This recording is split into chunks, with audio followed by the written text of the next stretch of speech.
Madami. Kate, sarap! Hey guys, what's up? It's me, Joy. Welcome to another video. So this is my bed head. I woke up like this. We're going to be doing a deep conditioning today. I've always wanted to try this flaxseed gel. So gagawa tayo ng flaxseed gel today. And I'm also going to use that as a deep conditioning. And then after washing my hair, I'm gonna use that to style my hair too. So first, let's make some flaxseed gel. Okay guys, I have here some leftover flaxseed, golden flaxseed. And I'm also going to add lavender oil for the scent since it doesn't have any scent, or maybe if it's cooked it's gonna smell different, so I'm gonna add lavender oil just in case because I don't like smelly gel like aloe vera gel. And I'm also gonna add tea tree oil for antibacterial purposes. Let's start. I'm just gonna put all of it. Ooh, look how shiny. It actually smells pretty good. Okay, so I added all of it and I'm just toasting it for now. I'm just toasting it because my water isn't ready. Ang shiny niya, ha? Yeah. Okay, ready na yung tubig. So I'm just gonna add, actually I'm not gonna do like the usual measurement. I'm gonna add a little bit of extra kasi I don't want my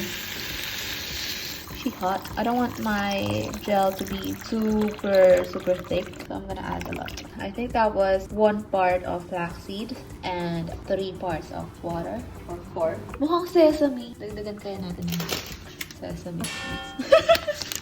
Dinagdagan ng sesame seeds. Diba? Mukhang sesame. I think I'm gonna have to add a little bit more. Yeah, I'm gonna add a little bit more. Wala na siyang space para kumulo. Good luck! Okay, let's wait for that to boil.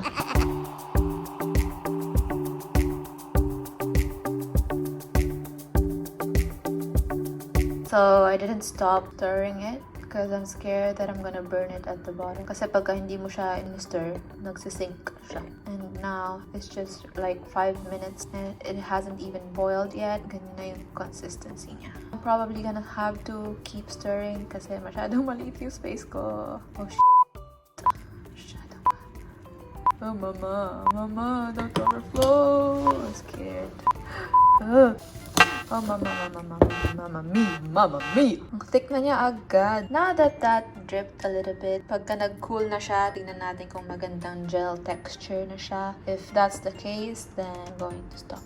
Yan. I'm just letting it boil. ASMR boiling. Parang tunog ng sinasaing. Amoy oatmeal. And did you know that flax seeds are actually really healthy? It's actually a superfood. Parang same with, ang tawag doon?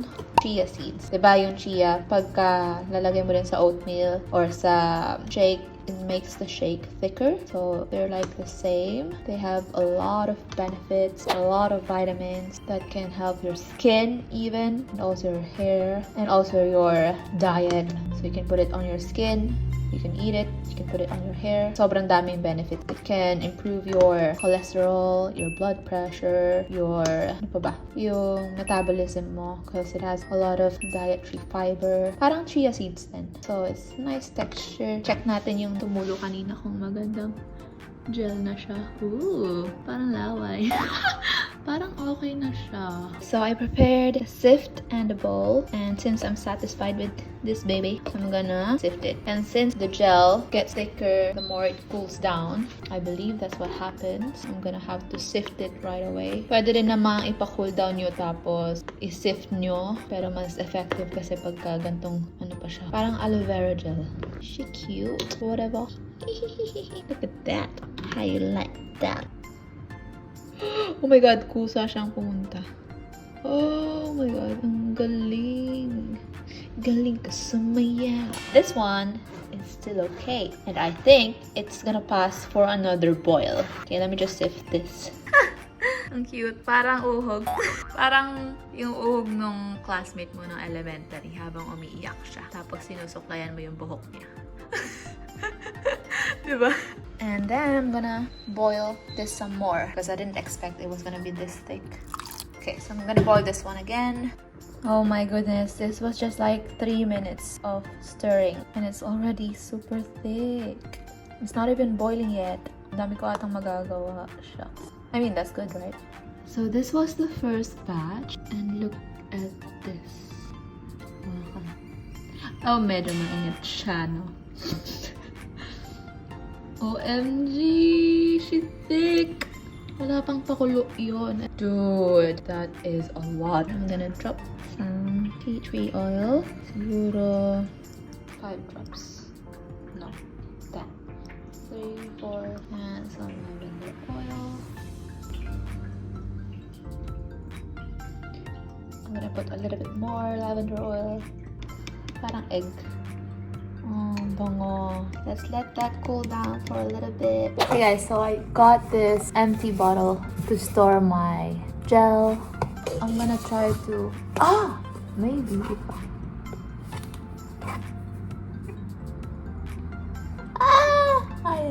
madami siya nakuha actually. Okay, let's try that. How much did you get?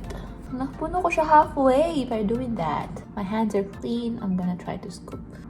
So I'll do this quick. Skills! Mainit.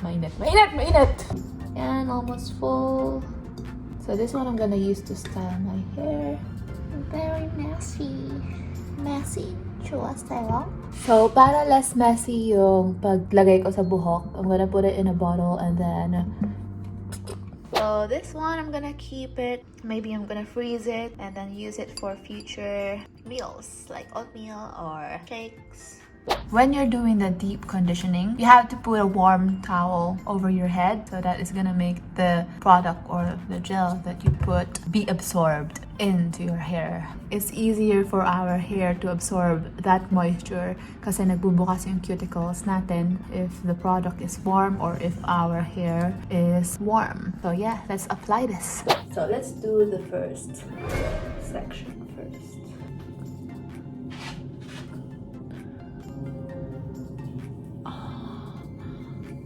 Madulas.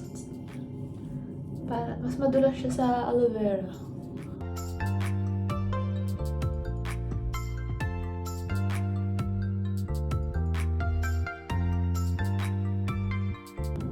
Be careful, don't be so hard on your hair.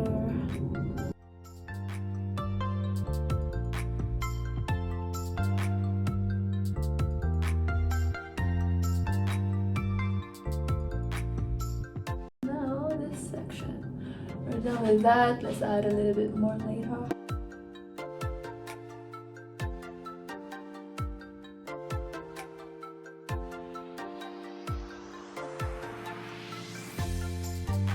That was quick. Like this. That's so good.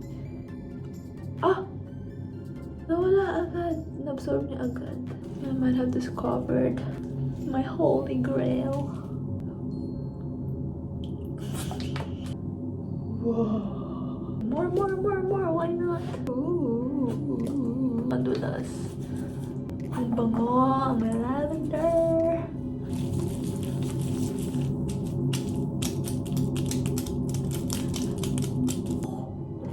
She's shiny, shining, shimmering, splendid. Okay, so let's detangle. Sprinkle a little bit. Always start from the bottom. I always see a lot of women on YouTube tapos ganito sila mag-brush ng buhok.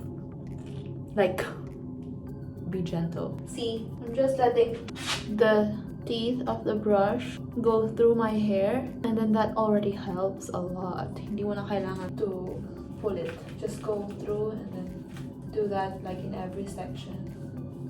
And then if this one doesn't have any tangles anymore, move up. And if this one has tangle and it's preventing you to go down, punta ka sa baba nun, tapos gawin mo yun. Tapos gawin mo yung sa taas nun. Tapos gawin mo yung kung saan ka tumitigil. Then, voila! No need to... It's your choice if you want to detangle in this part.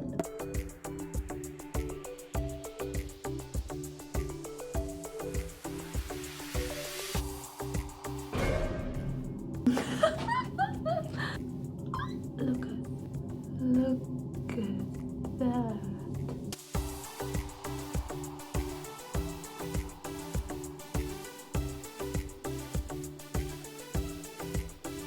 So I have this double-sided towel. I mean shower cap. The inside is plastic, the outside is a towel. So we're gonna heat this up and then cover it. Ayan, mainit yung tubig. Babad ko muna onte. Tapos, lagyan na natin sa ulo ko. Okay, so mainit na siya.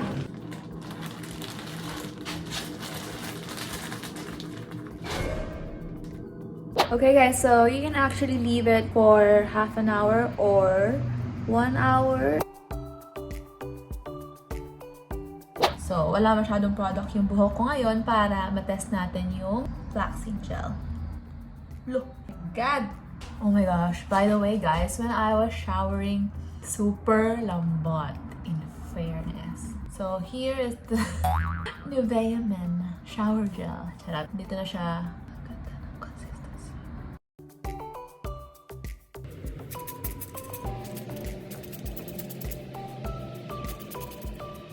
Okay, so let's diffuse.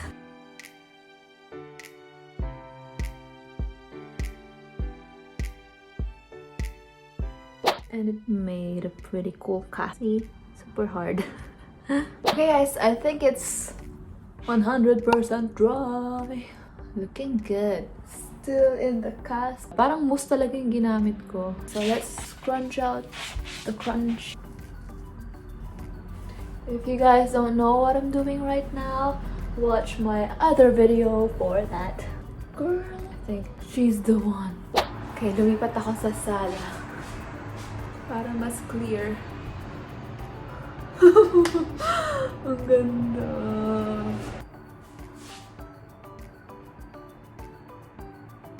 Like, what?